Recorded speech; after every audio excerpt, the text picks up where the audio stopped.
ஒரு பக்தியுள்ள மனைவி தன் புருஷனிடம் குடும்பமாக நாம் சேர்ந்து ஜெபிப்போம் வாருங்கள் என்று அன்புடன் அழைப்பாள்.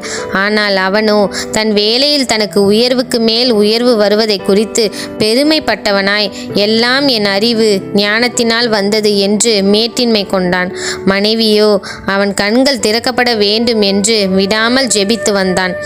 எந்த வேலை நிமித்த மேட்டின்மை எண்ணம் கொண்டிருந்தானோ அதே வேளையில் திடீரென்று ஏற்பட்ட ஒரு குறைவின் நிமித்தம் அவன் தூக்கி எறியப்பட்டான். வேலையை இழக்கும் சூழ்நிலையும் கூட வந்தது. அப்பொழுது தான் மனைவியிடம் தன் பரிதாப நிலையை கூறினான்.